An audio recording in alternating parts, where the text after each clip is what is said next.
창세기 30장 25절부터 36절의 말씀까지 들어가겠습니다. 라헬이 요셉을 낳을 때에 야곱이 라반에게 이르되 나를 보내어 네 고향 나의 땅으로 가게 하되 내가 외삼촌에게서 일하고 얻은 처자를 내게 주시어 나로 가게 하소서. 내가 외삼촌에게 한 일은 외삼촌이 아시나이다. 라반이 그에게 이르되 여호와께서 너로 말미암아 복 주신 줄을 내가 깨달았나니 네가 나를 사랑스럽게 여기거든 그대로 있으라. 또 이르되 내 품삯을 정하라. 내가 그것을 주리라. 야곱이 그에게 이르되 내가 어떻게 외삼촌을 섬겼는지 어떻게 외삼촌의 가축을 쳤는지 외삼촌이 아시나이다. 내가 오기 전에는 외삼촌의 소유가 적더니 번성하여 때를 이루었으니 내 발이 이르는 곳마다 여호와께서 외삼촌에게 복을 주셨나이다. 그러나 나는 언제나 내 집을 세우니까. 라반이 이르되 내가 무엇으로 네게 주랴.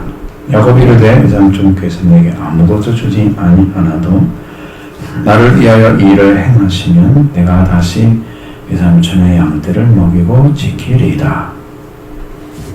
오늘 내가 외삼촌의 양떼에 두고 다니며 그 양 중에 아름진 것과 점 있는 것과 검은 것을 가려내며 또 염소 중에 점 있는 것과 아름진 것을 가려내리니 이 같은 것이 내 품삯이 되리이다. 후에 내 외삼촌께서 오셔서 내 품삯을 조사하실 때에 나의 의가 내 대답이 되리이다. 내가 혹시 염소 중 아름지지 아니한 것이나 점이 없는 것이 있거든 양 중에 검지 아니한 것이 있거든 다 도둑질한 것으로 인정하소서. 라반이 내가 내 말대로 하리라 하고 그날에 그가 수염소 중 얼룩무늬 있는 것과 점 있는 것을 가리고 암염소 중 흰 바탕에 아름진 것과 점 있는 것을 가리고 양 중에 검은 것들을 가려 자기 아들들의 손에 맡기고 자기와 야곱의 사이를 사흘길이 뜨게 하였고 야곱은 라반의 남은 양떼를 치니라. 아멘. 여기 이제 분쟁의 소지가 좀 생겼습니다. 그럼 이제 어쨌든 야곱은 가정을 이제 꾸렸잖아요. 그랬으면 가정을 세울 수 있는 기틀이 필요한데 외삼촌 집에서 시작했으니까 외삼촌 집에서 얻은 것으로 받아야 되는 게 맞고, 또 한 가지는 이제 외삼촌 집에서 거의 싹쓸 받지 않고 14년 이상을 일했잖아요. 그러면 거기에 합당한 일들을 주셔야 되는 게 맞는 거죠. 그렇다 않다면 여기서 이제 이런 문제가 안 생긴다면 야곱이 아무 말도 못하고 그대로 살다가 나을 때 어떻게 할 거예요? 빈손으로 나가라 그러면 그 많은 식구들 어떻게 대변할 거예요? 뭘 먹이고? 그러니 지금 준비를 해야 될 거예요. 그렇죠? 돼야 되죠. 그러니까 야곱에게는 아주 합당한 시기로 자기는 판단을 했던 것 같고, 그래서 이제 삼촌에게 해서 자기는 땅으로 가겠다, 자기 땅으로. 그러니까 삼촌이 일하고 얻은 처자를 내게 주셔서 나로 가게 하시고, 삼촌은 나이가 아버지 삼촌에서 한 일은 알고 계시지 않습니까? 그러면 거기에 합당한 정도의 값을 쳐주셔야 됩니다. 싹쓸 주라 이 말이죠. 그 얘기를 하고 있는 거예요. 자기 삶을 챙기지 않는 사람은 없을 것입니다. 땅에서 자기 몫을 중요시 여기지 않는 사람도 없을 거예요.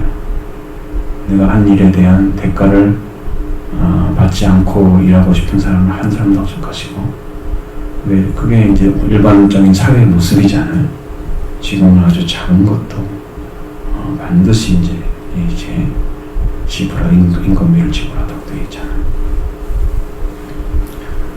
그렇게 하면 이제 서로가 문제는 전혀 안 생기죠. 문제는 이제 일을 잘못했을 때 문제가 생길 때는 그때는 문제가 되지만 나머지는 문제가 생기지 않잖아요. 지금 세상이. 그래서 저는 그게 올바른 문제라고 봐지는데 이제 라반의 생각이 어떠냐 그러면 라반은 이제 외삼촌 집에 그냥 그대로 있어서 더 많은 재산이 불려나고 야곱을 통해서 더 많은 것을 얻기를 바라고 있는 거예요. 상당히 이제 불로소득을 얻기를 원하는 거죠. 자기가 야곱에 지불하지 않으면서 많은 것들을 얻고자 하는 그런 마음이 있어요. 그래서 내가 너를 통해서 내게 복 주신 줄 여호와께서 너를 은혜로 말미암아 내게 복 주신 줄을 내가 깨달았다 얘기했습니다. 그러면 어떤 신명기에서 말씀과 같이 우리가 나가도 들어가도 복을 받는 자가 된다면 그는 하나님 관계가 올바른 사람이죠. 하나님이 명령하신 말씀을 진심으로 따르는 사람들에게 하나님도 그대로 복을 주시게 돼 있어요. 약속이란 말이에요. 한쪽만 신실해서는 안 되는 거예요. 약속은요. 양쪽 다 신실해야 돼요. 하나님은 주겠다고 약속을 그렇게 열심히 하시는데 나는 안 지켰다 보면 받을 자격이 없는 거지. 하나님이 성실하신 하나님이 약속을 안 지키는 일은 없으세요. 우리가 안 지키면 안 지켰지 하나님은 그런 일이 없어요. 그러니까 여기에서 야곱에게 복을 주셨다는 것은 야곱이 하나님의 축복을 받고 들어온 사람이잖아요. 그리고 자녀가 태어나면서 그 딸들을 결혼시켜서 하나가 태어나면서 거기서 계속 일을 했기 때문에 그러면서 더 많은 것들을 얻을 수 있는 기회가 야곱을 통해 주어진 거란 말이에요. 그러면 야곱에도 합당하게 싹스를 쳐야 되는데 네가 나를 사랑스럽게 여기거든 그대로 있으라. 그러면서 이제 네 몸 품삯을 정하라. 내가 그걸 주리라. 이렇게 얘기를 하는 거예요. 여러분 보통 사람들은 고용주가 돈을 얼마 준다고 하죠. 그러지 않나요? 받는 사람이 정하는 부분 별로 없죠. 얼마나 부자하면 받는 사람들한테 다 줘요? 못 주잖아요. 그렇게 대부분. 그러니까 얼마를 주면 어떻게 하고 얼만큼 재산이 늘어나면 너 얼마를 줄 거야. 여기에 인센티브는 있지만 이런 식으로 정하는 법은 없단 말이죠. 세상의 법에는 일반적이지 않아. 독특한 관계죠. 그래서 야곱이 이제 생각을 좀 해보는 거예요. 근데 이게 야곱이 얘기하는 내용들이 만약에 자기가 이렇게 달라고 해놓고 그것이 안 주어진다면 하나님께로부터 그거 달라고 한 것들이 아무것도 아니잖아요. 그 문제는 야곱에게도 믿음의 문제가 오는 거예요. 하나님 여삼촌 이런 걸 주십시오. 내가 이것만 받겠습니다. 그렇게 했는데 여삼촌의 양이나 요소는 많이 늘어나고 야곱의 것은 별로 늘어나지 않고 그러면 어떻게 하겠어요? 힘들죠. 괜히 약속했나? 여삼촌이 정하라고 할걸? 이렇게 된단 말이에요. 야곱의 마음속에 자기가 달라고 하는 삭스에 대해서 확신이 없다면 이런 요구를 할 수 없을 것이다. 하나님을 함께 해주겠다고 하는 약속이 만약에 마음속에 있다면 야곱도 그걸 확신의 근거로 삼고 내가 왜 이 집으로 돌아올 때까지 너를 지켜주겠다 약속했잖아요. 그 말씀을 붙잡고 그 가슴에는 그 중심에서 뜨겁게 하나님 사랑하는 마음이 있다면 이게 가능하겠죠. 어쨌든 약속의 근거에서 승리를 해야 돼요. 여러분 요즘 여러분들이 승리하는 길을 제가 이제 비결을 알려드리면 여러분이 말씀을 붙잡고 기도하시면 돼요. 저는 이제 갈라디아 2장 20절 말씀 붙잡고 있고요. 히브리서 4장 16절 말씀을 붙잡고 있습니다. 여러분 그것이 말씀으로 성령을 통해 다가오잖아요. 여러분의 영이 확 살아납니다. 성령께서 내가 말씀을 붙으니까 말씀을 붙은 나를 하나님 붙으시는 거예요. 그 거꾸로 가면 안 되지. 하나님 붙을 때를 기다리는 건 아니고 내가 기본적인 믿음을 가지고 있잖아요. 하나님을 믿는다는 믿음 가지고 있죠. 그러면 여러분 그 믿음에 말씀을 붙여보세요. 반드시 여러분이 여기 일어나고 여러분은 하나님 앞에 서게 될 것입니다. 네, 말씀이 일을 하는 거예요. 말씀은 성령을 통해서 온 거잖아요. 우리만 인간의 말 아니죠. 그러니까 그 말씀 안에 하나님 일을 하고 계십니다. 근데 이것조차도 안 믿으면 길은 없습니다. 네, 말씀이 최후의 길이에요. 성령이 하나님의 구원의 최후의 것이잖아요. 하나님 선택하시고 그 다음 예수를 통해서 부르시고 속죄하시고 성령을 주셔서 확정을 주시는데 성령이 주시는 것이 확정까지 버려버리면 이제 구원 말이 없어요. 그래서 성령을 부족하는 자가 죄가 큰 거예요. 구원을 못 받는 거죠. 죄사함이 없어요. 그럼 성령은 하나님 성령 감정으로 하나님의 영의 영감으로 온 건데 그걸 하나님의 영으로 온 말씀을 여러분이 안 듣면 답이 없죠. 그러니까 말씀 붙잡고 나가면 여러분의 영이 살아납니다. 힘들 때마다 붙잡고 되뇌이세요. 성경에는 옥절이라고 그러잖아요. 되뇌이보세요. 그러면 여러분은 모른 사이 영적으로 회복되는 것을 느낄 거예요. 그러고 난 다음에 여러분의 새로운 믿음이 싹이 트는 거죠. 세워지는 거죠. 분명히 이제 야곱이 지금 하나님의 말씀을 붙잡고 있지 않다면 이런 자기가 지금 제안하고 있는 그런 요구가 안 이루어질 거예요. 그러니까 이것은 분명히 하나님을 붙들고 있는 믿음 가운데 있어져야 자기가 지금 수고한 것에 대해서 하나님이 보상을 해줄 거란 말이에요. 그런 방식이 없다면 이런 제안을 하면 안 되죠. 외삼촌이 정해주세요.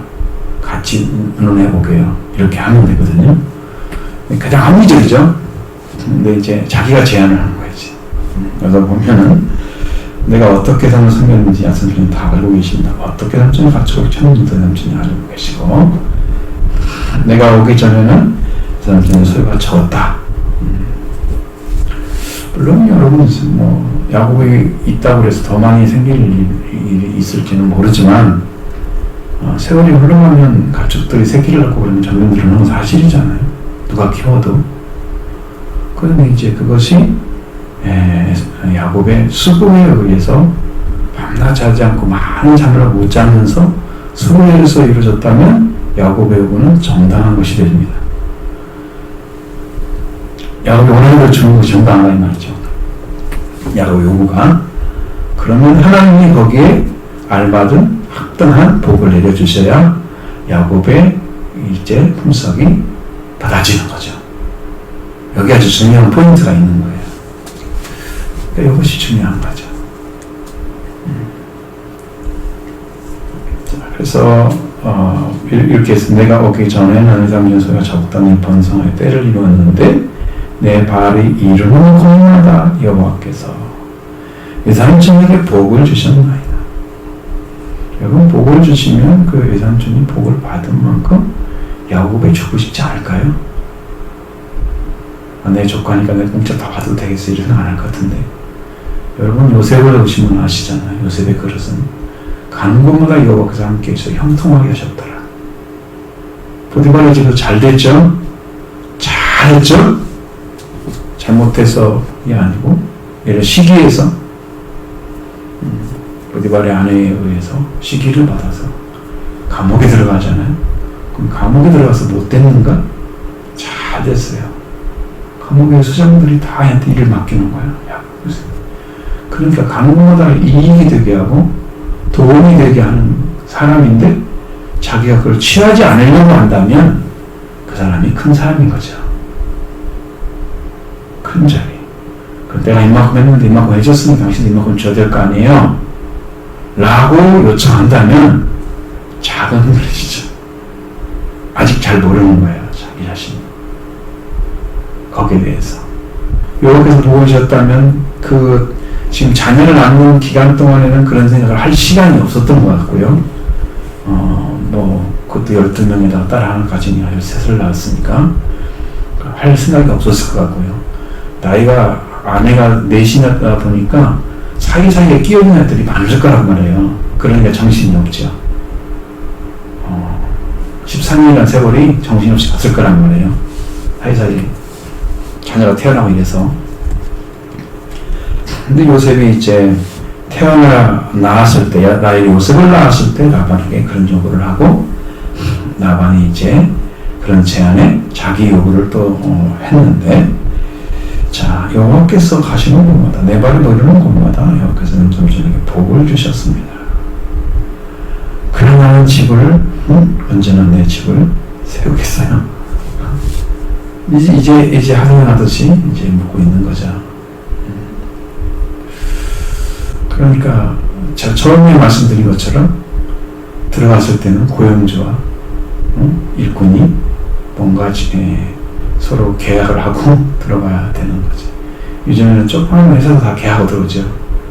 그럼 안 하는 곳 없죠. 일용직이야 모르겠어요. 어떨지. 하루 가고 그냥 하루 끝날 수도 있는 사람들은 그럴지 모르지만 그거는 이제 한 달을 하더라도 해야 하잖아요. 계약을. 여기는 계약을 해야 되거든요. 제가 볼 때는. 근데 계약을 안 하고 들어가는 거예요. 이게 이제 혈족의 문제이거든요. 하여튼 그 나이에 합당을 주시겠지. 어린 나이에 내가 거기 살 수 있는 것보다 얼마야.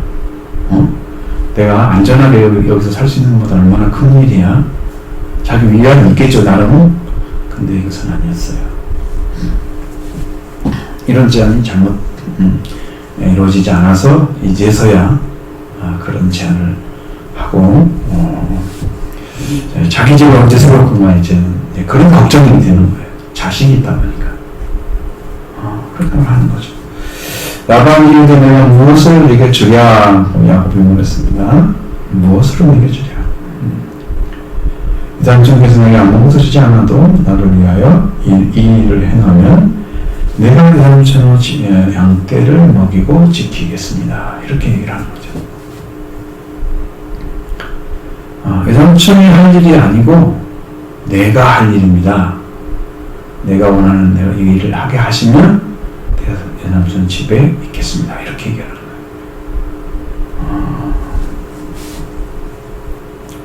자기가 이뤄 가겠다는 거죠. 외삼촌이 주는 게 아니고 자기 것을 거기서 일단 나눠서 그 나눈 것을 번성케 해서 내가 그것을 데리고 나가겠다. 근데 이제 여기 제안하고 있는 그런 것들은 흰양 빼놓고는 다 자기 거라고 지금 말하는 거잖아요. 제 흰 염소 빼놓고 자기 거고 다. 그러면 색깔이 있는 거 나름은 어쨌든 검은색까지 합쳐서 다 내 것이다 라고 하고 그것을 자녀들에게 하나씩 맡겨놓고 자기는 흰 양떼를 키운단 말이에요. 오히려 이제 자기가 그 양을 키우는 게 맞지 않나 싶은데 거꾸로 그렇지 않습니다. 오늘 이방촌의 양떼를 두루 다니면서 양 중에서 아름진 것, 점 있는 것, 검은 것을 가려내고 또 염소 중에 점 있는 것과 아름진 것을 가려내서 이 같은 것이 내 품삯이 되겠습니다. 이미 이제 그 자기가 키웠던 것 중에 일부의 것들을 나에게 주십시오. 품삯이 이미 정해진 거네요. 그죠? 이런 식으로 정해졌습니다. 그럼 이건 내 품삯이 되리이다. 지금까지 했던 일들이 이렇게 자기가 가능했어요. 그렇게 되면 모르면 모르지만 삼촌의 것이 더 많을 것 같긴 한데요. 지금 볼 때는 그 후에 이제 야곱이 더 많아져야 되겠죠. 그러면 하나님 함께 하시는 은혜를 경험하게 될 것입니다. 후에 예수께서 오셔서 내 품삯을 조사하실 때에 나의 의가 대답이 되리이다. 내가 옳게 한 것이 대답이 될 것이다. 이렇게 합니다. 조사를 할 때 그때는 이제 색깔 있는 것들과 색깔 전혀 없는 것 중에 나눠지면 골라내기는 이제 아주 쉽겠죠. 쉬울 것입니다. 그러니까 그 문제는 서로가 말다툼이 전혀 나지 않는 방식으로 나눠졌죠. 이것은 조금 선명한 방식인 것 같아요. 서로에 대립하지 않는 야곱 자신이 나의 의가 내 대답이 될 것이다. 이런 것처럼 전혀 이제 문제가 되지 않는 자리에서 내게 혹시 염소 중에 아름지지 아니한 것이나 정이 있는 것이나 양 중에 검지 아니한 것이 그것은 다 도둑질한 것으로 인정하십시오. 이렇게 얘기했습니다. 분명하게 하겠다. 이제 그 표시를 이제 확증을 한 거죠. 원인은 그렇게 하고서 라반이 이제 대답을 하죠. 네 말대로 하리라. 라반은 어떤 근거에서 이 말을 했는지 모르지만 양떼에 갔을 때 아마 대부분이 흰염이 많았을 것 같죠. 흰염수도 많고 그런 생각을 하는 것 같아요. 그래서 그날에 그 염소, 스테몬소 중 얼룩무늬 있는 것과 점 있는 것을 가려내고 암염소 중 흰 바탕에 알어진 것과 점 있는 것을 가리고 양중의 검은 것들을 가려서 자기 아들들의 손에 맡기고 이랬잖아요. 아들들의 손에 맡기잖아요. 골라가지고 자기가 가는 게 아니고 그리고 자기와 야곱 사이에 자기와 야곱 사이를 사흘 길이 뜨게 하였고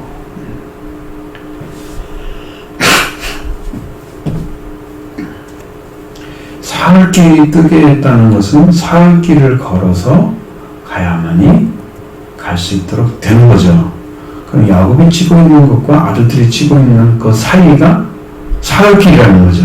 그러면 이게 라반이 지금 세운 거지, 이런 방식으로. 그러면 그러게 의해서 거꾸로는 라반의 것을 아이들한테 맡기고 야곱의 것을 삼촌의 것을 야곱이 키우는 거 받는 것 같은데, 왜냐면 삼촌이 일하러 왔잖아요. 자기를 하러 온 게 아니잖아요. 그죠? 그럼 외삼촌 고장 중심으로 일을 해야 되죠.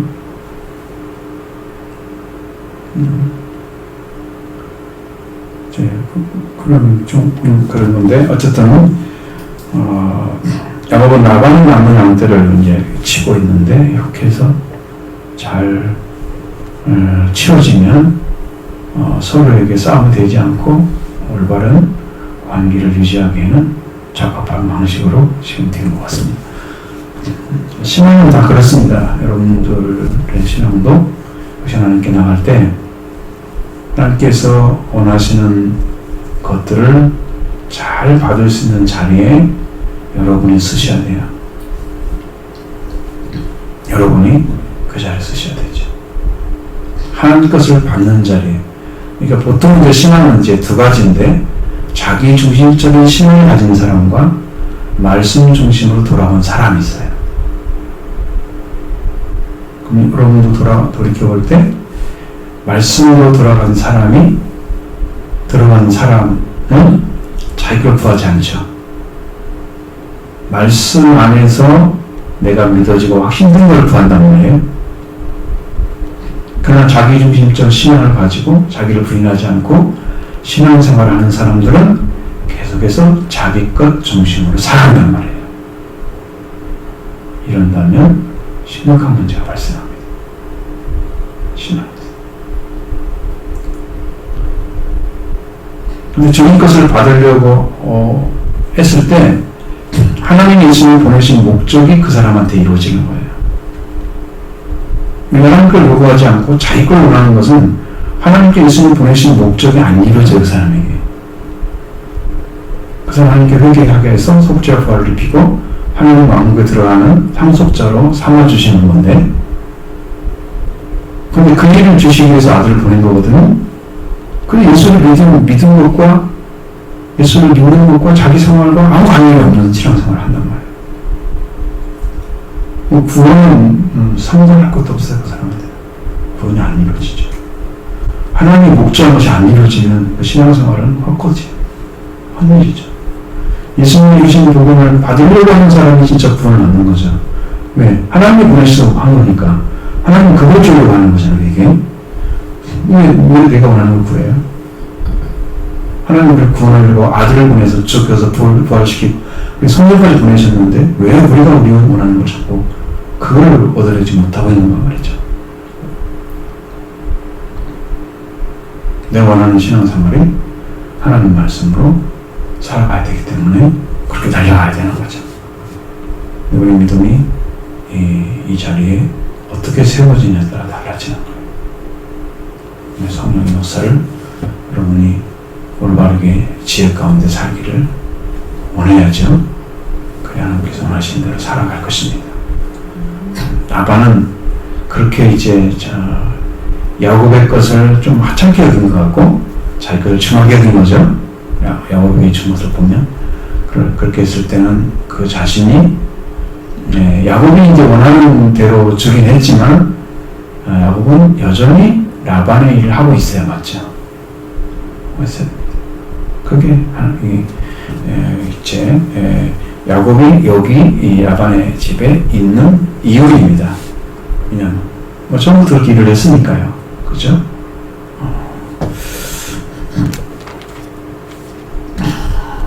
이제 여기를 더 읽으면 좀 시간이 부족할 것 같은데 한번 보도록 하겠습니다. 37절부터 43절까지 하겠습니다.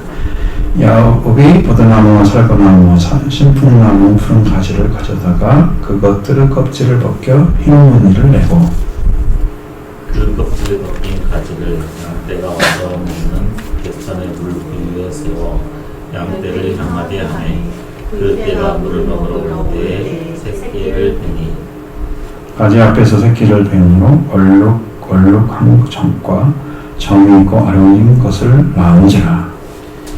야곱이 새끼 양을 구분하고 그 얼룩 무늬와 검은 빛 있는 것을 라반의 양과 서로 마주보게 하며 자기 양을 따로 두어 라반의 양과 섞이지 않게 하며 틈새에 나는 새끼 뵐 때에는 야곱이 개천에다가 양떼 눈앞에 가지를 두어 양이 그 가지 곁에서 새끼를 베게 하고 약한 양이면 그 가지를 두지 아니하니 그렇게 함으로 약한 것은 라반의 것이 되고 튼튼한 것은 야곱의 것이 되는지라. 이에 그 사람이 매우 번창하여 양떼와 나귀와 낙타와 나귀가 많았더라. 아멘. 여기는 야곱이 아니고 그 사람이 83절에 말씀이 아주 조금 나쁜 물질을 가진 사람처럼 그 사람이라 그래. 야곱을 하지 않고 그 사람이 성경에 보면은 한 번씩 이런 내용이 나와요. 이상하게. 그러면 그 사람의 어떤 것들을 감추기 위해서 이름을 안 써요. 그 사람이 이렇게 감춰놓는 거죠. 나중에 보면 예수님이 안에 들어갔는데 어떤 사람이 이렇게 얘기하고 나중에 예수님이 이렇게 나오는 경우도 있단 말이에요. 성경에. 그가 보니까 예수님이었어요. 성령을 감춰놨다가 나중에 보여주는. 야곱도 여기서 이제 그렇게 보여지고 있죠. 포도나무, 살구나, 신풍나무 이런 나무들을 갖다가 푸른 가지를 가져다가 껍질을 벗기고 흰 무늬를 내서 그 물gat에 갖다가 그 벗겨진 가지에 양떼를 해서 먹는 개천의 얼굴부에 세워서 양떼를 향하게 했다. 이게 무슨 그 이유에서인지 그것이 이제 어떤 효과가 있을지 아무도 모르죠. 공부는 보시고. 근데 이제 여러분들이 뭐 이런 나무들 있잖아요. 여기는 나무 거의 다 아는 나무 아닐까요? 버드나무, 살구나무. 그 다음에 이제 신풍나무는요, 플라타나스 나무 아시죠? 그 나무를 가리키는 거예요. 근데 그런 나무들이 있었다는 그 당시에도 우리는 신풍나무라고 번역을 했지만 그런 나무를 껍질을 벗겨서 하얀 것이 나오게 하고, 그러면 이제 가지를 갖다 껍질을 벗기면 가지에 남은 것 색깔도 있고 껍질 벗긴 것도 있고, 그래서 좀 색깔이 있는 것처럼 아롱진 느낌이 들도록 그런 거 갖다 놓은 것 같아요. 그래서 그가 때가 물을 먹으러 올 때에 새끼를 뵈니, 그러니까 이제 동물들도 이제 교미를 시켜서 이제 새끼를 낳게 하잖아요. 지금 상당히 이제 어렵긴 하지만 어쨌든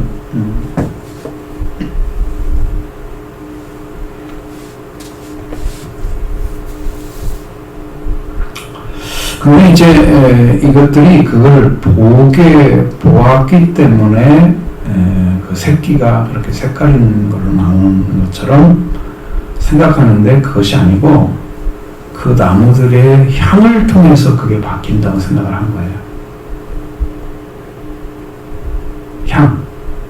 향이 그걸 바뀐다고. 그래서 그 나무들을 잘라가지고 벗겨서 그냥 놔두면 냄새가 가잖아요. 껍질을 벗겨야 냄새가 확 나죠. 그러면 그렇게 된다고 하니 그렇게 믿었던 거예요. 어쨌든 뭐 믿든 안 믿든 그렇게 생각을 했고, 그렇게 해서 자기가 자기 양 때 그 가지 앞에서 새끼를 베서 얼룩얼룩 점이가 아롱진 것이 많이 나아지는 것을 경험하잖아요. 그러니까 이것을 이제 알게 된 거예요. 이건 어떻게 알았는지는 몰라요. 근데 여러분 이 성경에서 매우 이상한 것들을 많이 발견할 거예요. 사사기 같은 거 읽어보면 나귀뼈, 턱뼈를 가지고 20명을 죽이고 막 그런 거 나오잖아요. 근데 그때 여호와의 영이 임했다고 나온단 말이에요.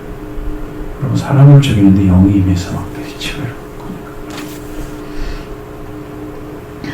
그 사람이 볼 때는 조금 안 맞는 그런 역사 같은데, 하나님은 그 사람들을 사용해서 그걸 이겨야만이 적을 쳐부숴서 자기 나라를 지키는 그런 아주 이상한 일들이 많이 봐요, 성경에.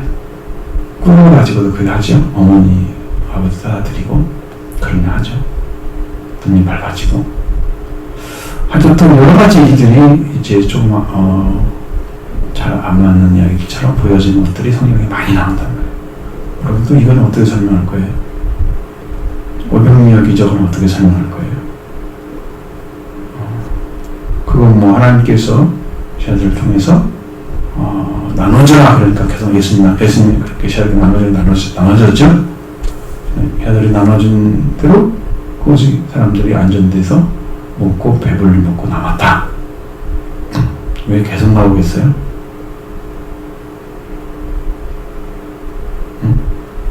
왜 빵이 계속 나오고 생선이 계속 나와요? 또 이상하잖아요.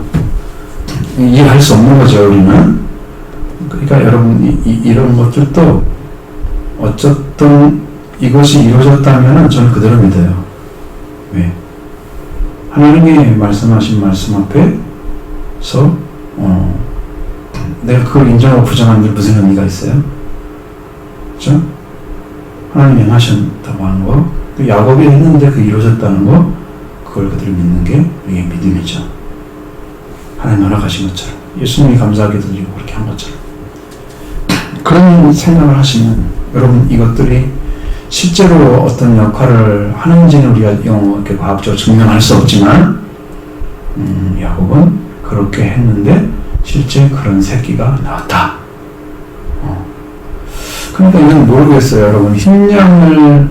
흰양에도 그러한 세 가지 나무의 껍질을 벗겨서 향을 풍기게 해서 그들이 향을 맞으면서 교미를 해서 새끼가 나오면 아름다운 것으로 이렇게 얼룩얼룩 바뀌는지, 흰양도 그러는지, 아니면 얼룩얼룩 있는 것만 그렇게 나오는지, 그건 알 수 없습니다. 왜? 우리가 이제 해본 적이 없었고, 또 그런 증거도 잘 방법이 없죠. 근데 여기 끝에 가보면 전혀 다른 얘기를 하거든 말이에요.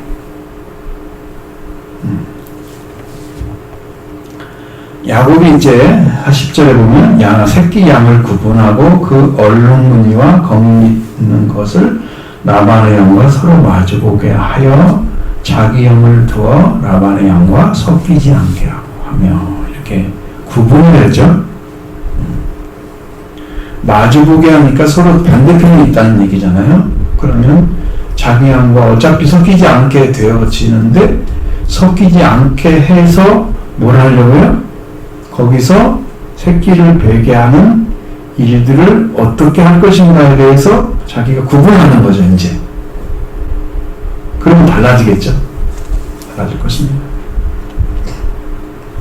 그렇게 구분해놓고 튼튼한 양이 새끼를 뵐 때는 야곱의 개천에다가 양떼 눈앞에 가지를 두어서 양이 그 가지 곁에서 새끼를 베게 하는 그런 일을 계속했단 말이에요.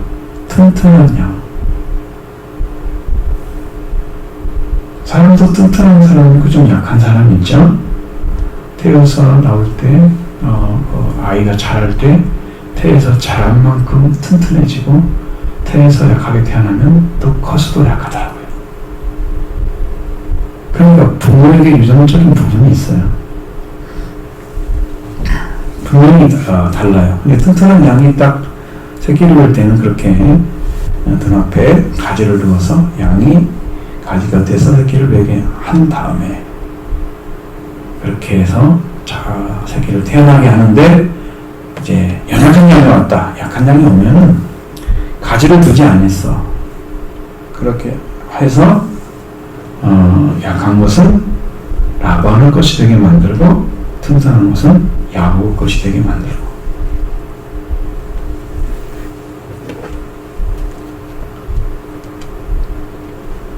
나중에 이제 삼촌이 찾아와서 도망갔을 때 그 자녀를 데리고 양떼 낙타 이런 것들을 다 데리고 노비도 데리고 도망을 갔잖아요. 그 나중에 삼촌이 알아서 쫓아갔죠. 만났을 때 그때 이야기를 쭉 하는데 그때 얘기는 여호와께서 내게 이렇게 복을 주셨다고 고백을 해요. 그걸 봤을 때 이것은 하나님께서 야곱을 통해서 행하신 게 맞아요. 복을 주신 게 맞아요. 근데 야곱이 고른단 말이에요. 튼튼한 것은 그걸로 와서 튼튼한 새끼는 아롱지메에게 그렇게 새끼는 얼룩 새끼는 낳게 하고 나머지는 흰 양을 낳게 하고 그렇게 약한 것들은 그래서 삼촌 것은 약하고 적고 그런 걸 태어나게 하고 자기는 튼튼한 걸 태어나게 하고 이런 일을 한단 말이에요. 그러니까 여러분 분명한 것은 흰색에서도 검은 것과 교민하게 되면 섞일 수도 있잖아요. 하여튼 요령을 다 피워서 그런 자기가 요구하고 원하는 것들을 다 얻어내는데 그 일을 최선을 다하는 거예요. 그건 자기 방법이죠. 외삼촌은 이걸 알았을까요? 몰랐을 거예요. 맡겨놓고 자기 일을 했겠죠. 농사를 해서 농사일을 했을 것이고 자기 일을 했을 거예요.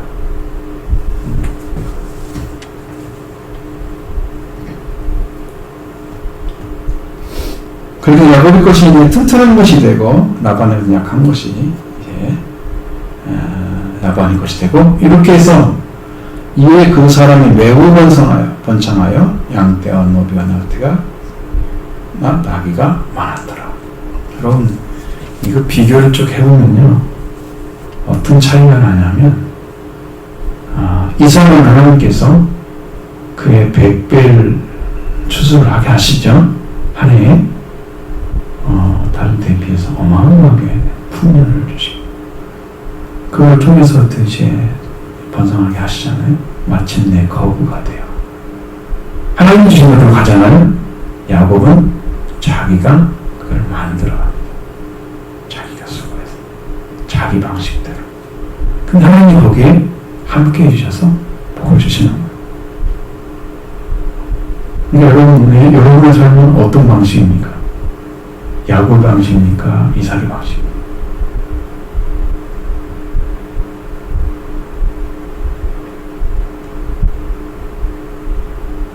분명히 달라요. 신앙의 방식이 달라요. 하나님을 의지하고 하나님과 관계에서 승리하는 사람들. 야곱처럼 발뒤꿈치를 잡는 자잖아요. 그것처럼 꼭 다른 사람들을 뺏어서 자기 것 되게 하는 그런 식의 삶을 살아가는 사람이 있어요. 제 스타일은 야곱이 아니고 이삭 같아요. 이삭 같은데 여러분 어떤 식으로 살아가시는지. 하나님은 뭐 야곱이 그렇게 살았다고 해서 야곱에게 뭐라고 할 수 없지만, 근데 야곱의 자기 인생을 되돌이켜보는 시간이 있었잖아요. 70명을 데리고 나중에 야곱이 이집트에 들어갔을 때 바로 앞에 서서 그러잖아요. 네가 누구냐? 나는 야곱입니다. 그러면서 내 인생 얼마인데 험악한 세월을 보냈습니다. 이렇게 얘기하고 엄청 힘든 삶을 인생에 살면서 꾸려왔다는 거예요. 쉬운 삶이 아니에요. 아주 힘든 삶을 살았어요. 그게 질이 다르죠? 그럼 질이 다른 거예요. 삶의 질이. 이 사람은 그런 말 할 거 없죠. 여호와와 함께 동행하면서 살았기 때문에. 그래서 그걸 막고 제가 얻고자 해서 하나님께 이렇게 뭘 주시고 이렇게 도와주셨어. 이런 걸 하는 사람도 있잖아요. 때로 보면. 어떤 사람 하나님께서 허락해 주셔가지고 그냥 허락해 받는 대로 그렇게 들어가는 사람이 있고서 신앙의 성향에 따라 다르게 복을 주시는 것을 경험하게 됩니다. 그러니까 하나님 한번 부으시면 어마어마하죠. 어마어마합니다. 야곱은 이렇게 해서 부자가 됐어요. 매우 번성 번창하여 그랬잖아요. 양떼와 노비와 낙타와 나귀가 많았더라. 아니 번창하여. 부자가 됐다는 말을 안 썼어요. 아직도 많았더라 썼어. 얼마나 된지 모르지만 어쨌든 간에 이제 이렇게 해서 세월이 지났을 때 이제 야곱에게 맡겼던 그런 양들이 자기 것은 약하게 되고 정말 아름지고 어렵고 검은 이것들은 엄청 튼튼하고 좋은 것만 다 있다고 이게 눈으로 봐도 알 수 있는 정도의 비교가 되잖아요. 그 외삼촌이 어떻게 생각했어요? 저놈 봐라. 저는 내가 다 뺏어갔네. 그래서 옛날처럼 눈을 보지 않아. 대하는 태도가 정확하죠. 이런 식의 외삼촌으로 척을 지고 꼭 나가야 되겠어요? 이렇게 해야 되겠어요? 그러니까 이게 인생의 삶의 방법이 다르죠. 내가 딱 뺏지 않으면 난 못 받을 거야. 그렇게 생각하는 사람도 있어요. 그러니까 그걸 받기 위해서 최선을 다하는 거야. 그런 야곱의 형식이에요. 싸우지 않고 나올 수 있는 방법이 있어야잖아요. 분가를 하듯이.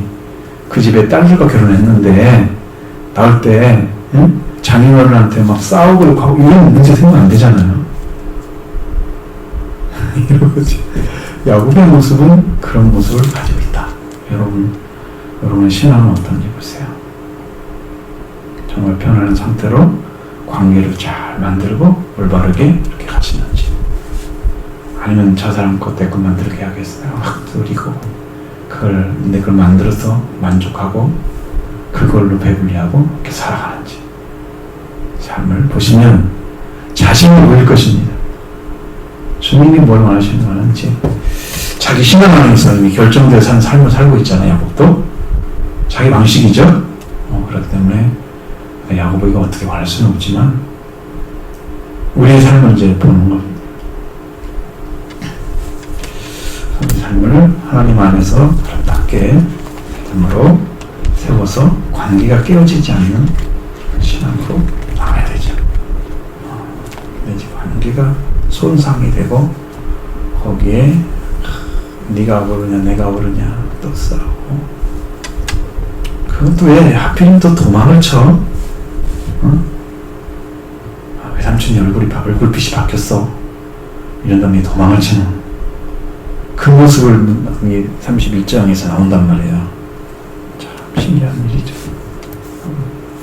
신앙의 모습을 여러분도 잘 보시고 내가 주님 앞에 어떤 자리에 서서 하나님을 생각하는지를 여러분 여러분 찾으셔서 여러분도 거부가 되시기 바랍니다.